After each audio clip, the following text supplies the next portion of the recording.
So we have this alignment of goals now that regardless if it's the carpentry company that has a separate set of clients, has a separate skill set, et cetera, or the construction management company that has a separate set of problems that it deals with at times, we're all aligned in those goals, and we all know our roles that we individually have to play and execute on for the success of the group in its entirety. Welcome to The Roll Call, the podcast where we dive into the roles that define us. I'm your host, John Glahn. On each episode, we explore the journeys of people discovering their true roles in life, business, and beyond. Get ready for inspiring conversations about finding purpose and authenticity. Let's roll the roll call. Hello, welcome to The Roll Call. I'm John Glahn. I have with me Larry Brinker Jr., CEO of Brinker Group and the Brinker family office. Has been a part of billions and billions of construction projects for the city of Detroit and beyond, and has so many cool ventures that we'd love to get into if we can. Welcome to The Roll Call. Larry, let's hear it, man. How'd you get into this? Yeah, sure. So for me, born and raised in Pontiac, Michigan, very humble upbringing. My father was a carpenter by trade and decided he wanted to take a shot at owning his own business, and he created Brinker Team Construction in 1989. And so for me, I grew up in the business. I grew up in high school. My summers, I was doing the grunt work on projects, and it made me honestly hate construction. I was doing the work. I was doing the stuff that no one else wanted to do, you know. And I always had this affinity for space. And growing up in the environment that we grew up in, we didn't know any engineers. And I remember my father was working on a Ford project, and he met an aerospace engineer, and we thought aerospace was space. Yeah. And so we had dinner with this guy, and he's telling me about aerospace, and I was like, oh, it sounds great. So when it was time to apply for colleges, I applied to all of the top aerospace schools, Michigan being one of them. I got into these schools, and I ended up going to Michigan for aerospace engineering. And after my first 2 years of core classes, it's time to declare. I go and I meet with the counselor, and she says, yeah, so you have thermodynamics, you have all of this stuff. I was like, wait, that's not space. And she's like, no, it's engines and rockets and things of that nature. So like, no, I don't want to do that. I kind of know this construction thing, so maybe I'll do civil and environmental engineering with a concentration in construction management. So that's what I did at Michigan, graduated. And after college, towards the tail end of college, I wanted to be a concert promoter, a music producer. And so after college, I created a music production company. I owned a nightclub.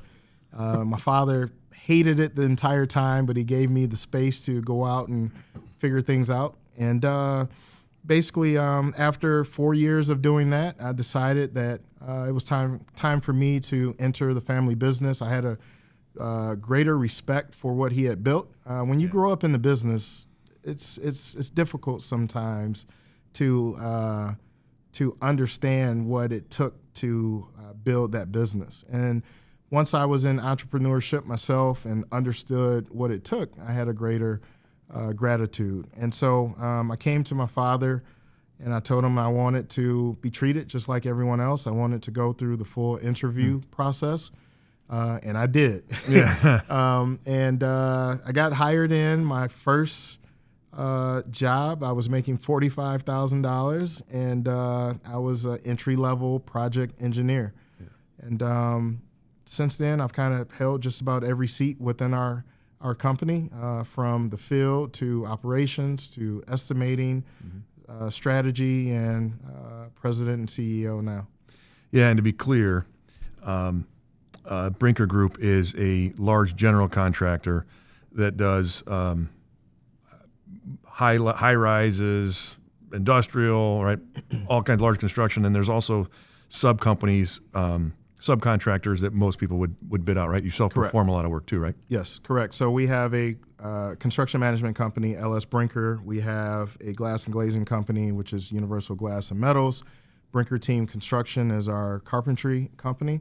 and we have City Carpet and Flooring, and we just spun up a new business called Brinker Supply as well, where we supply materials to property managers, construction managers, subcontractors, and corporations. So, which is interesting, right? That vertically integrating for that. Like, what was the precipice to go into that? And I'll there's some things we were talking about offline that was, not just new construction, but there's some MRO and maintenance type side of that too, which going to Yeah. So my father started out as a carpenter, like I said, and ironically, the company that he was working for had a sister company that did glass and glazing. And so when he spun off to do his own thing, one of his clients at the time, one of the not the GC but the owner for the project said, "Hey, have you ever thought about doing your own thing in terms of being a GC, because carpenters are typically in the middle of most projects?" He says, "No, but I know a few people. Let me think about it." And he went and he convinced someone that was working for Turner Construction to come join him as a minority partner, and they created the GC company. And fast forward about a year, same opportunity popped up one more time, where he said there was a client that came in and said, "Hey, you ever thought about doing glass and glazing?" And he's like, "No, but the company that I worked for had a sister company. I know some guys." Yeah. And so he reached out to the guys that he used to work with, where ironically, as a carpenter, he would do the welding at times for the glass and glazing company.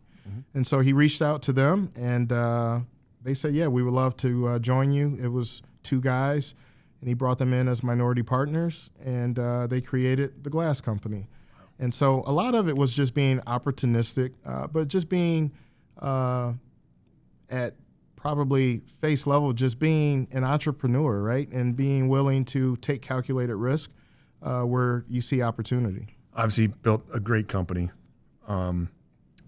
How long have you been in the CEO seat, president, whatever you want to call it? How long have you been running the show? Yeah, I've been in my seat for 12 years now. Wow. And I talk about it oftentimes because it's such a cool story. My father, when he realized I was ready to be trained for leadership, he wanted to make sure that we maintain the father-son relationship, because he had heard so many of the horror stories of how the transitions go from G1 to G2. And so around that time, there was a gentleman by the name of Jim Cole, who was one of the owners of A.J. Etkin. And he had recently sold Etkin to Skanska with his partners. And my father reached out to him one day and said, "Hey, Jim, there's someone at Skanska that I'm thinking about hiring to come in and train Larry Jr. We've done some joint ventures together, and he seems to love the Skanska staff. So what do you think of this guy?" And Jim says, "Larry, I'm your guy." And no one would have thought Jim would have left Skanska to come to Brinker, right? Yeah. And he says, "I'm your guy. I would love to spend the next 4 years training Larry Jr., and that will be my legacy, and I can retire." And so Jim comes on board. We had a 4-year program. I call it my 4-year MBA. Yeah. And Real MBA. real MBA, no case studies, real. Yeah. And so first year, I was like that fly on the wall. I had my notebook and pen. If I'm in a meeting with Jim, I hear something I don't understand, I write it down, ask later. Year 2, I started to kind of get that understanding. By year 3, I was helping Jim make decisions for the company in a way that I wouldn't have been able to do. I was able to make mistakes at times and not have to worry about my father viewing it a certain way. And I was also able to be authentically me and voice frustrations when I had them, and not have to do that with my father as well. As an employee-ish, right? Exactly. Yeah. And by year 4, I was making decisions on behalf of the company, and Jim was the figurehead, and he allowed me to make screw ups, and and I learned from it in a way where the spotlight wasn't on me at that point. And by year 5, when I transitioned into the role of president and CEO, Jim transitioned out. I was ready. I had done it, and I was comfortable. I saved the company money in my first year in that seat, and I wouldn't trade it in for the world, because it also allowed my father to have this greater respect for me, because he didn't see the sausage being made, but he saw the end result. Wow. And it has now fast forwarded to us being aligned in our strategic vision, our growth plans for the business. He's in the role of chairman today, but he understands that it may not be how he would have done things, but he understands that that's what's needed for the current life cycle of the business, right? Yeah. And it's been just fantastic. I would not trade it in for the world. We were kind of talking off camera a little bit, and we'll come back to, I think, how you grew up in the business and how your dad brought you in, let you experience the business later. And you were just talking about how, you want to get your kids in a little earlier, so at least they have a little more baseline.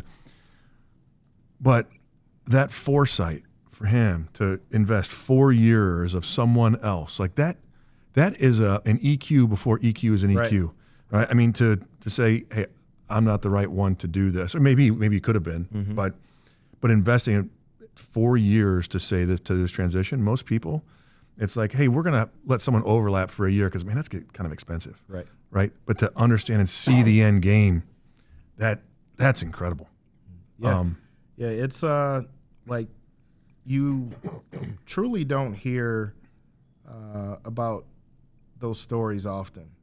You hear about the stories where the G1 doesn't want to give up control, or the G2 may think they're ready before they're ready. And I certainly had that too. I thought day one I was ready to come in and take over the company. I wasn't, right? But it was, I would say the best thing that came out of it for me was I was able to go off and fly on my own and come back and add real value that then further aligned us for the growth that you referenced over the last 10 years. Yeah.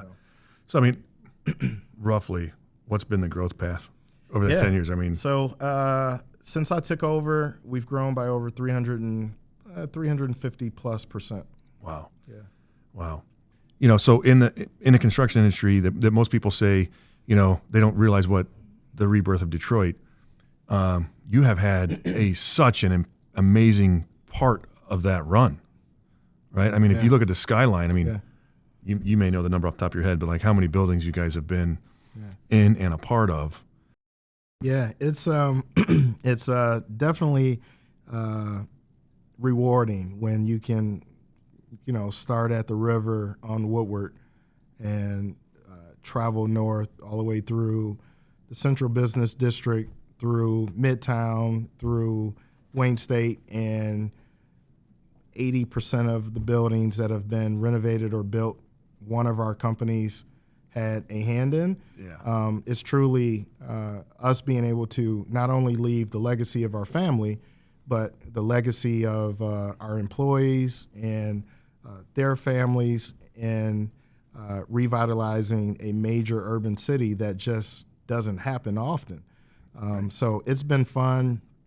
I always talk about the fact that what we've been able to do is so fascinating, because our work will be there for the next 100+ years, right? Yeah. So not only is it me driving my kids and pointing out buildings to them, but at some point they'll be driving down and pointing buildings out to their grandkids, right? And that mark will be there, Yeah. So it's pretty cool. No, that's great. So I know you have a lot of interests, right? And we'll get into the rest of them. Right? You're an avid speaker. You're doing a keynote for a big event coming up. You've got so many other things going on, and yet you're running this hundreds of millions, done billions of work, right? what do you find yourself doing today that is moving the company forward? So I would say when I first came into the role, I had a huge focus on professionalizing the business. And there's no knock to my father and his former partners, but they were in the life cycle of the business of figuring out just how to make it happen, right? And when I came in, I was very focused on taking that legacy and that foundation that had been built and how can we further it.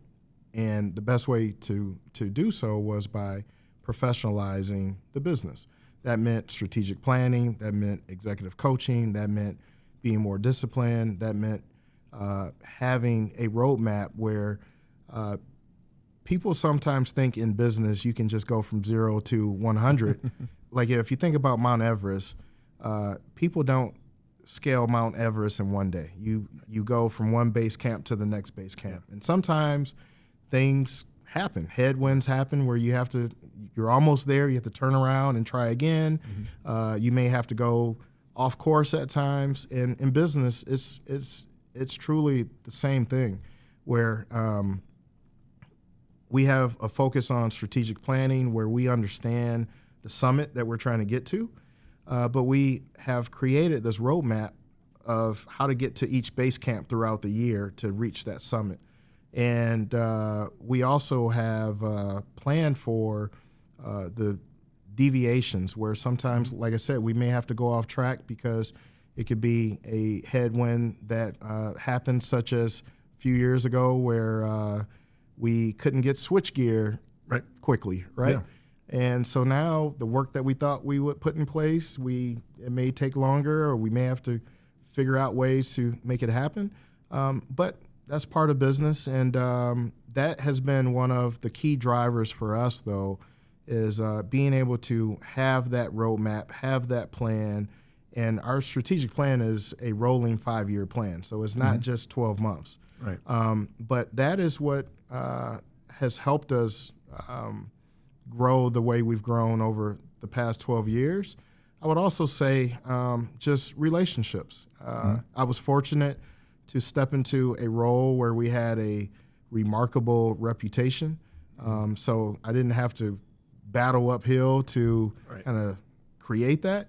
But the reputation, our integrity, our relationships, and our professionalizing of the business have been those key drivers that have helped us grow. Yeah, and I want to dig into more of that professionalism side of things. Again, I think most people, there are a ton of people in the construction industry, right? Mm-hmm. So you've got what we call trunk slams, right? The single guy going doing his thing, which is great. Then you go, again, each tier you're going up, home builder. Each tier you go up, and I think most people just think they're the blue collar guy, work hard, they're great at their craft, know what they're doing. To be at the level of a business you are, not many people realize the sophistication that you can choose to have, right? Or you continue to be the same guy that just that we work hard and we treat everybody like shit, and there's that side of the business, and then there's wait, what if we actually invest in our people, and what if our people are like top class? Yeah. What a novel idea, right? People are everything in business, and that was one of the first lessons that my father taught me when I entered the business, and then when I entered, leadership to a greater scale. We have continually invested in our people. I think back to pre-COVID, just before COVID hit, we had been in our office building for, at that point, almost 17 years. And the office was this long corridor that had no windows. One side of the office couldn't see the other side of the office. And we decided that we wanted to renovate the space, open it up, to make it more collaborative, to make people feel like they were connected. We put a golf simulator in. We put a food pantry in. But we did these things to show our employees that it's more than just the balance sheet, right? It's truly about them having fun while they work. We didn't want them to be tethered to their desk, but we wanted them to feel like it's an extension of home and it's an extension of their family, because we look at our employees as family. I look at, from the leadership perspective, we invest in our team with coaching. Like I said, the strategic planning piece fits into it as well. But without your people, you really don't have a solid business. And the one thing that we always talk about is that we will never hire someone as a number or as a temporary hire, because we look at not only that person, but we look at the family behind them. And we always want to make sure that if we're bringing someone into our family, that we plan on them being with us for a long time, because they have responsibilities that carry back to their family.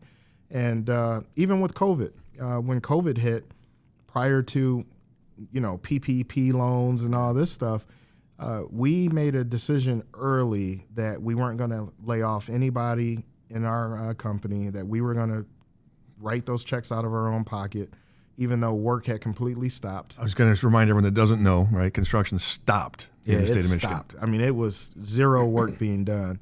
But those are the decisions that play into the values of who we are as a family, as people, and as a business. And we always think about the kids and the significant others or spouses that are behind our employees as well. That's great. That's the beauty of being an entrepreneur, is right. That's the impact we make on the world. Is we are allowing others to support their families, right? And hopefully doing more so than just giving them a paycheck to do so. And I would take into something we were talking about earlier about your leadership team, right? You're at the point now where you have what I call the next level leadership team. You have to in order to sustain and continue growing at that level, and thinking autonomously and all those things, and to give you time and space, and not to be all over them with your thumb on them, that sort of thing. And we were talking through some things that you were doing with the team, because, EQ, self-awareness, intelligence, grit, experience, like all those things kind of come into it. And you can't have all the same, we were just talking through, you can't have all the same lemmings showing up. You have to have some diversity of thought. But how are you nurturing that today?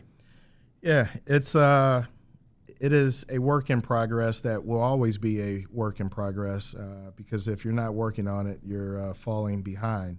And I look back at even how I started in the business, right? For me, sitting in these various seats, it gave me a different lens as to how I wanted to be a leader and how I wanted to lead our company. And I realized by sitting in those seats, I could understand the stresses that come with the job, the responsibility. Construction is difficult, and jobs are getting harder and harder every day. And if you're an employee who cares, you oftentimes take that home with you. Mm-hmm. And so it's allowed me to be a leader who has empathy, but also it breeds accountability, because I've done it and I know what it takes to do it, right? And so that's where it started. But then as you kind of transition into the leadership team that I have, yes, I've sat in some of those roles, but what I focused on is making sure that we as a leadership team, which my team is about 12 people currently, to make sure that we speak a common leadership language. And people don't think about that often, but you have to start at the same base camp, right, we talked about. If you have one person that is 4 base camps past the rest of the group, it doesn't work, right? And so what we've done is we have brought in executive coaches to help with the self-awareness that our executives have. We use the Clifton Strengths, which highlights your strengths and your weaknesses. People oftentimes want to gravitate towards their strengths, but we focus on the weaknesses, and it's not a negative. We look at the weaknesses as a positive, because if you can identify from each executive on that executive team, if you can identify their weaknesses, you know your blind spots. And now you can take those blind spots and you can see who who from your team has those strengths. And so now that blind spot goes from being a red flag to a green flag because you have someone that can offset that. So that diversity of thought is clear, right? And we also do the DISC personality test, which for me it's been one of my greatest cheat codes. Is once I figured out personalities, it made my job so much easier, John. My leadership team today, we are about 55% D personalities, which a D personality, for those that don't know, is like the dominant trait, and it's all about execution. But sometimes in the process of wanting to execute, you may forget about certain things.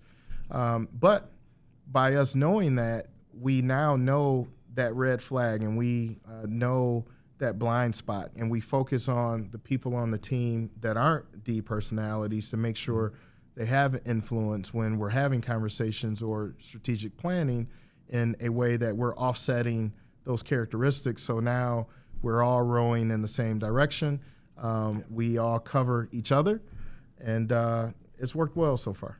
That's great. So then in that, because talking about speaking the same language and having sub companies within Brinker, how do you make sure that, or do you concern yourself with, are all the businesses doing the same? The same thing? Absolutely. So our executive team is made up of the executive vice presidents that run day-to-day operations for the subcontracting companies. It's made up of our core services team as well. And it's important when you have a group like ours that it isn't separate silos of companies, because if you have the separate silos, you often find that people are going to gravitate towards what they feel is best for them and not what's best for the group.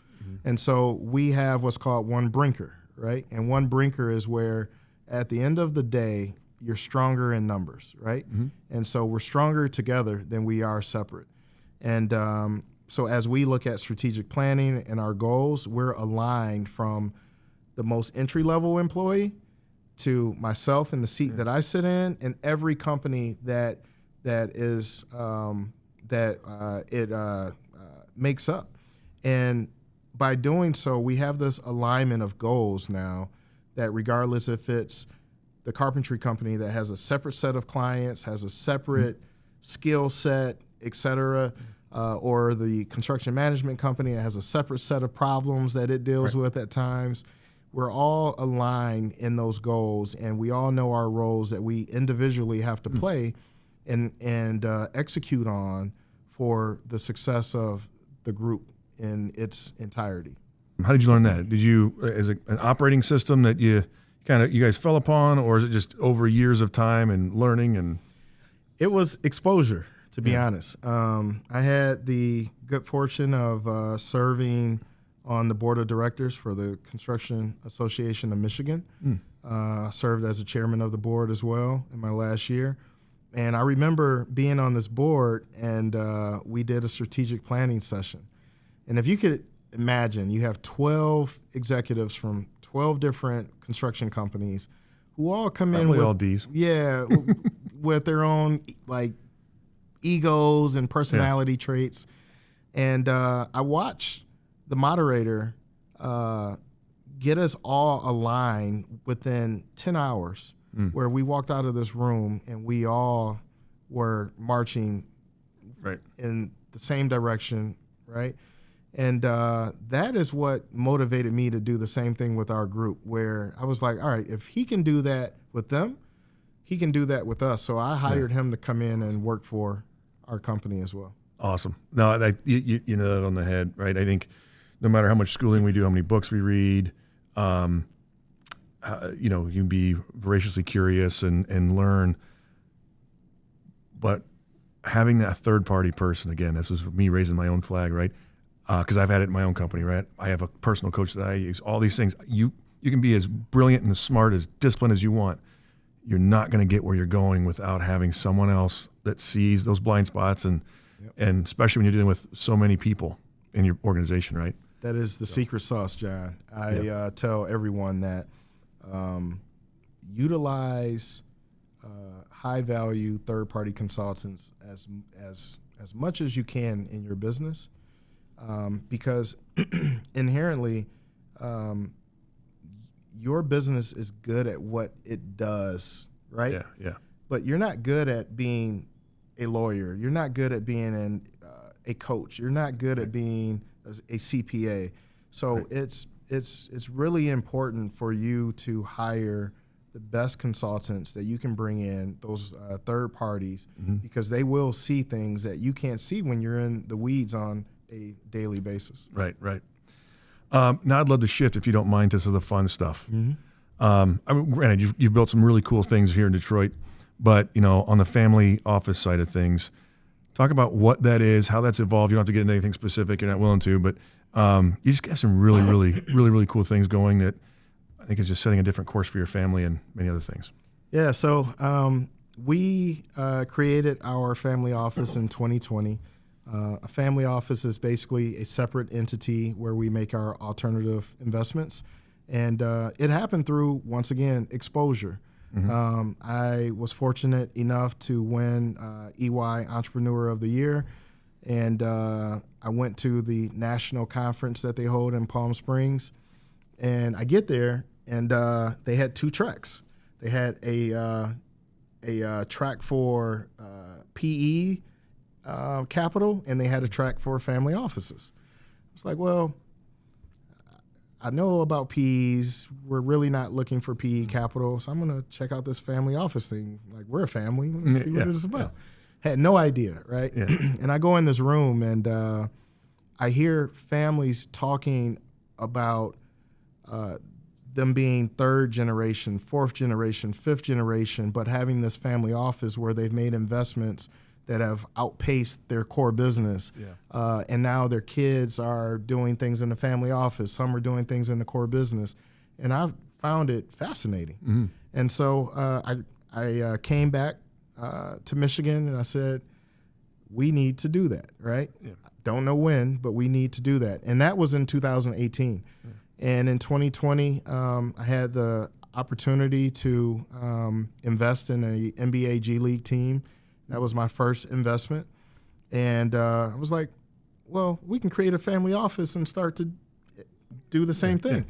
And so we created the family office in 2020. The first investment was in the NBA G League basketball team. And then we were presented an opportunity to invest in a deep tech company out of New York that converts CO2 into ethanol that's used for jet fuel, vodka, and fragrances. Wow. Sounds crazy, right? Yeah.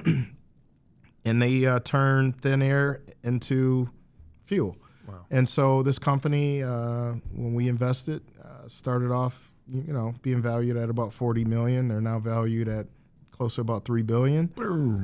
So that's when I was like, oh, wow, you can make a whole lot more money than our core business. And I thought every investment would be like that. And of course, it's not that easy.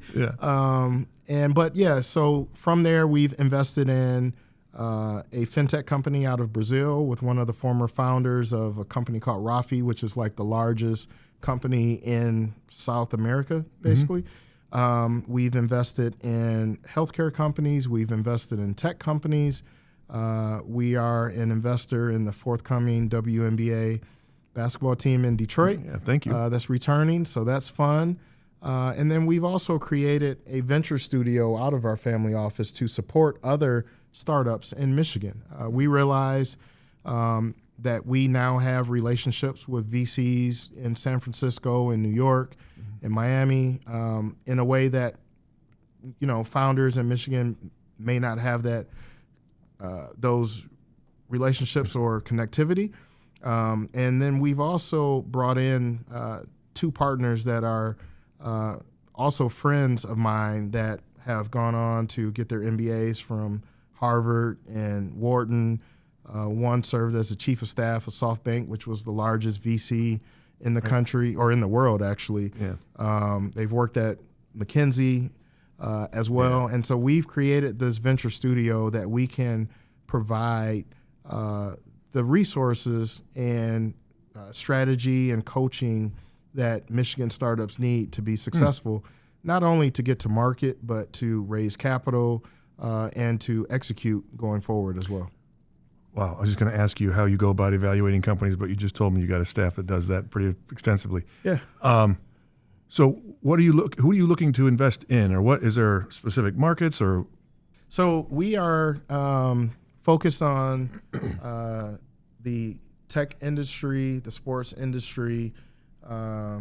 We're doing stuff in real estate and development as well, but I would say our core allocations are tech and sports. We're looking for like how we invest. Obviously, you have to have a good idea. You have to have something that is scalable. You have to have the chops to know what you're doing and how to do it. But what we truly invest in are the people, are the founders. That if we feel that it's a founder that has those qualities to be successful and their idea is one that we feel can get to market and scale, we'll invest. And if we feel that you don't have that, that's where we can offer certain tools for you to add to your toolbox so that you can further prepare yourself to continue that journey and come back. What we've realized as entrepreneurs ourselves and what we try to teach is that oftentimes that first idea is not the idea that will make you this great entrepreneur, right? You have to fall on your face a few times, and it's not a negative, it's a positive. And you get those reps in. And once you get those reps in, when you find that right idea and that right opportunity, oftentimes you're successful. You look at Dan Gilbert, mortgages. That's like his third or fourth company. Yeah, like right. I didn't even see it anymore. It wasn't his first company, and he fell on his face a few times, and it happened. So we look at the people, because if you can be resilient, if you have the ability to learn, if you have the ability to be curious, those are oftentimes the qualities that are needed for you to be a successful entrepreneur and not be afraid to fail either. Yeah. What's the name of that venture fund? Is it called the the Brinker Family Office Venture Capital Fund, or what is it? It's called Catalyst 313. Catalyst 313. Yeah. All right. Yep. Cool. Man, that's fantastic, right? Because it's giving back and getting, as we talked more and more about, right? That entrepreneurialism, where we can let more people have it than they believe they have, and giving them a tool to help to be a catalyst to do that. One thing that I preach, right, is you have to have the self-awareness to know who you are as a person. 99% of humans, right, they naturally gravitate towards fear. If there's anything that's outside of your comfort zone, you're going to gravitate towards that safety. If you can understand and be aware of that and understand and have the tools in your toolbox to combat that, that's what truly makes good entrepreneurs, that you can be capable of more than you think, but you have to get away from that fight or flight mode of like, I'm going to gravitate towards safety first, but be willing to make calculated risk and know that, yeah, you're going to fail more than you win, but it's a positive. Like I said, It's getting those reps in, and when it happens, it's like truly a learning experience that you're adding to your like toolbox, right? Yeah. And so people are capable of more than they think oftentimes, but they have to get out of their own way. Well, and I think, again, unfortunately, we as parents, society, et cetera, don't really give an avenue to lean into that, right? I think we're going to jump into your son's deal, the Trey's deal in a minute. But again, where I have a 15-year-old now, it's like, hey, it's time to really figure out what we're doing, and he throws in the, hey, A students work for C students. He'll send me an Instagram post. I'm like, all right, that doesn't qualify high school, pal. But we're in that part where it's like, hey, no, hard work, but we forget about the dreaming part. Or, it's hard to strike that balance. Or, hey, you want to go run in college. Well, you got to get your grades together because that's what you want to go do. Wait, is that my dream or your dream? Right. And then, and then you got to go to college to go do something versus, versus now me, I'm wanting to push my kids to go into to being entrepreneurs, but at the same time, they've seen me on the short edge of things. They're like, Dad, sometimes it's not all easy. I'm like, yeah, you're right. It's not. Right? But, and you see it, it's funny because we're going to throw into your kids, right? You see some that have a different kind of bug already in them. Like my daughter, when she was 4, was coming to me wanting to set up a lemonade stand. I'm like, all right. And then my other kids just have different thoughts in different ways. So moving into, now I just transition over to what the roles that we play on the family side of things, right? How is your role impacted by all the work, again, throughout all the years, right? We don't have to go through all the stories, but what, how does your role shift and change as you've shifted in the business at home? Yeah, it's shifted a lot, actually, because I think about, all right, how do my kids fit into the story, right? The fortunate part for us is that we have diversified so much that they have more opportunity. It's funny what you said when you talk about, it used to be, hey, you have to get good grades and go and become a lawyer, engineer, or doctor. I find it funny. I was an average student at the University of Michigan. Michigan was very hard. Engineering was extremely hard. I was an average student, and now I find myself, I'm literally sitting on the board of the dean of engineering at Michigan, right? Like I am on the dean's board of advisors that she looks to me for advice on how to help run her program, right? Yeah. And I'm like this average student from Michigan. And so I look at it as you have to have the capability to connect with people. You have to be able to build relationships. You have to have that grit about you. You have to be curious, right? And just going back to what we talked through, if you have to just be fearless, right? And it's not about how smart you are or where you come from. Like my father was one of 10 kids. His father migrated from Mississippi to Michigan to work in the factory. He raised 10 kids from a factory salary. Right. My grandmother was a homemaker, never learned how to drive. And my father didn't use that as an excuse, but he used it as fuel for him. And for me, it's the same thing. And I look at my kids, I look at it from the perspective of they certainly have more opportunity than I had at their age or my father had at his age, but that's how life should progress. Absolutely. We should leave more behind than we had to start. Yeah. And so I am hopeful that they enter the business in some facet. But if they don't, I'm here to support them. My oldest son right now wants to be an actor.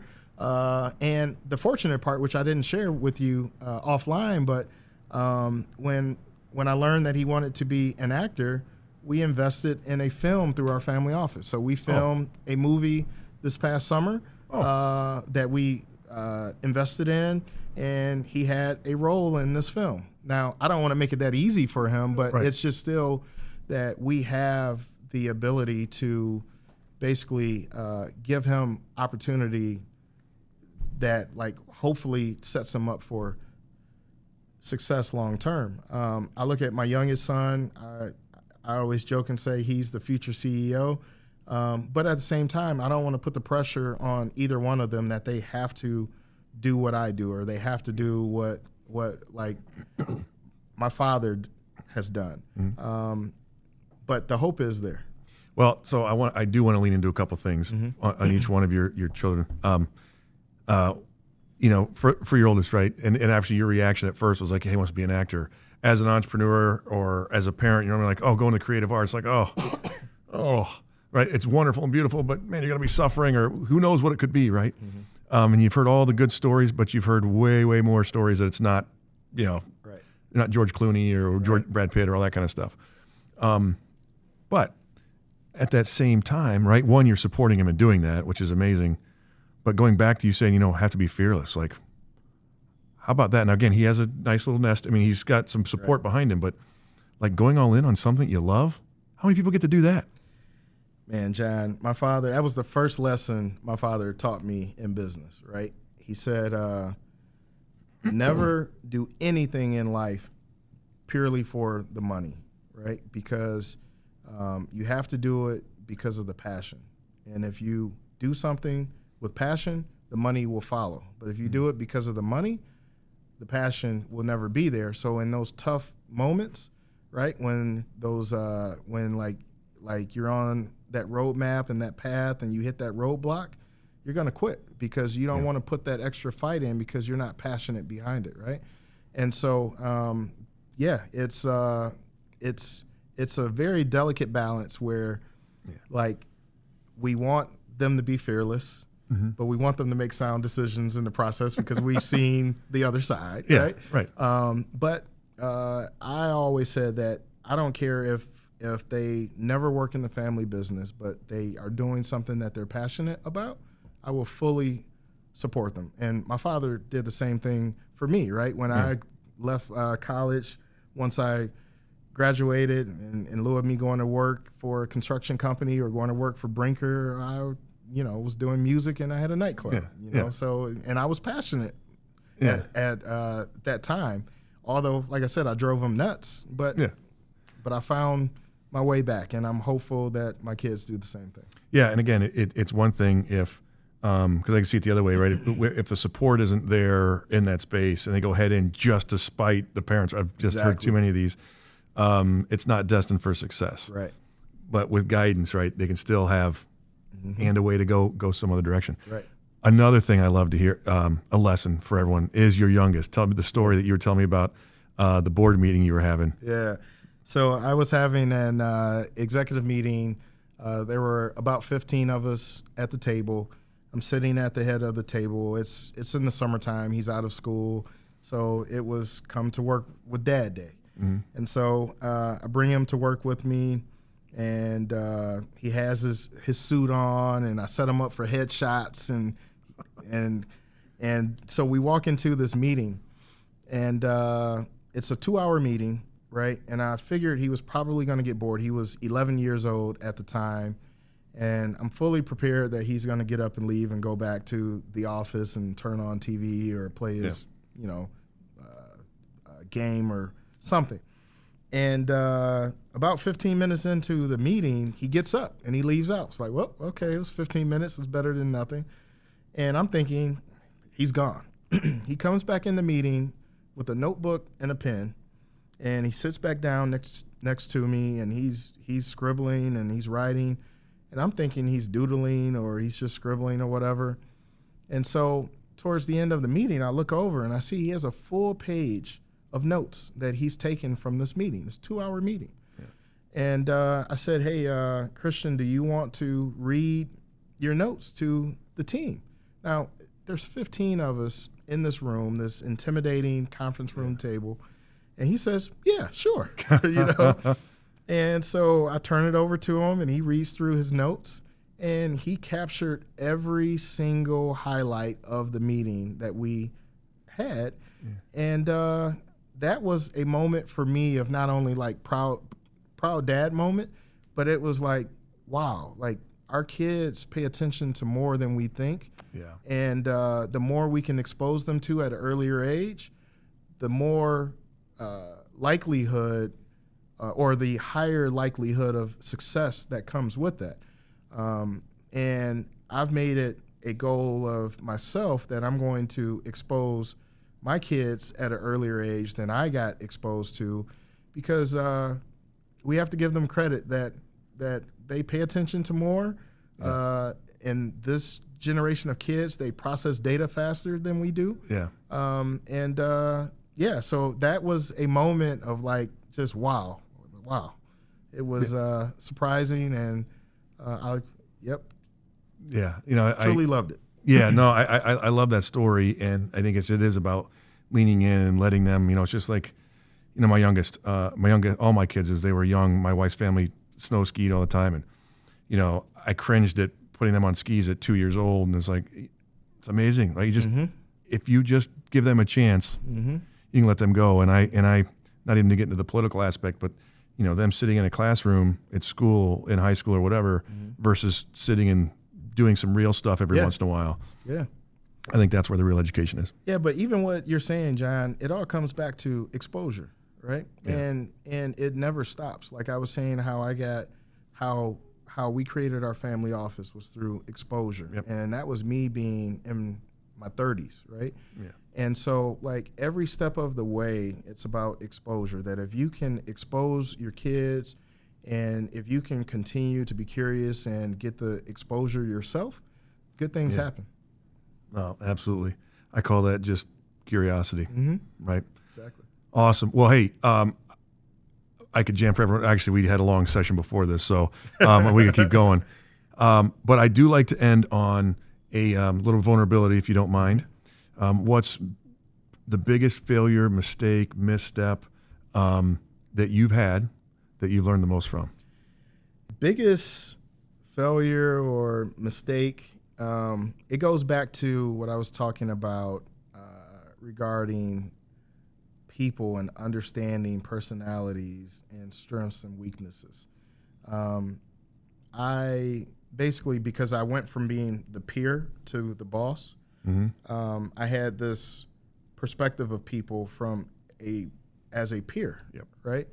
And so I promoted someone into a role of leadership that they were good at what they did, but I didn't account for the personality component. So they were very good at executing on their role that they were in previously, but as a leader, they completely failed because they didn't have the qualities that were required for them to be a good leader. And as a leader, it always comes back to you, right? Yep. And so when I made that choice to put that person in that role and they failed, it came back to me, right? Yeah. But I would say that's probably been the biggest one, and that's what really fueled me to lean in and really understand people and understand personalities and be able to figure out not only how to put someone on the right bus, but how to put them in the right seat on the right bus. Yeah. And that's so important in business, overall. To unpack a little bit, what was your decision-making process back then when you made the decision to bring them up?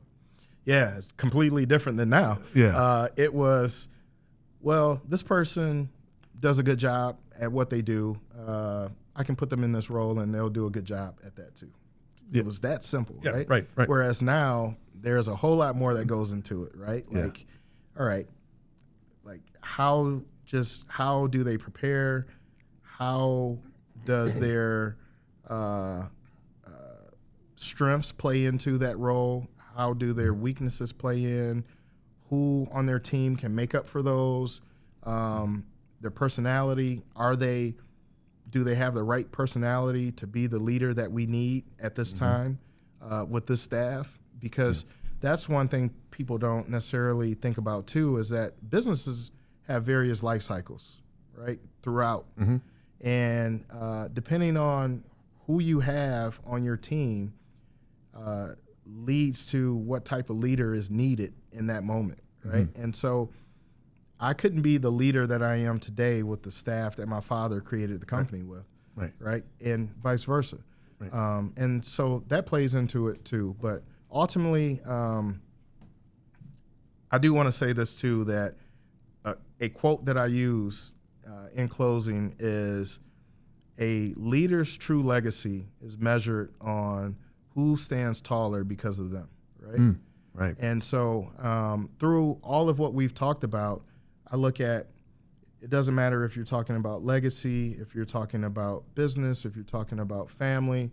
At the end of the day, when our final chapter is written, no one will remember what title you had. No one will remember how much money you had. No one will remember how many degrees you have from what universities. But people will remember how you made them feel and what opportunity you personally gave them to continue to climb that ladder of life. And that's what I try to live every day, and it's one of my core values. Boom. we will end on that just bombshell right there. Thank you for bringing that up. Yeah, absolutely. Man, how do people get in touch with you, with the various companies? What's the best way to? Yeah. So our company website for Brinker, for the construction component, is brinkergroup.com. My personal website is larrybrinkerjr.com, and you can learn more about some of the investments and things that I'm doing through the family office. You can find us on LinkedIn and Instagram as well, Larry Brinker Jr. on Instagram. Awesome. So Catalyst 313 would be through that? Yep. And awesome. Catalyst 313, you will be able to find that through the various links as well. Awesome. Larry, thank you so much, man. This has been a gem. I love going long when it just keeps flowing. So many nuggets that people can take from this. So thank you so much for coming. Thank you for the opportunity. This was fun. Awesome. Well, that's a wrap. Thanks for tuning in to The Roll Call with John Glahn. If you enjoyed today's episode, be sure to subscribe for more insightful conversations. Remember, discovering your true role in life is a journey worth exploring each and every day. Until next time, keep defining your path and living your authentic self. This is John Glahn signing off.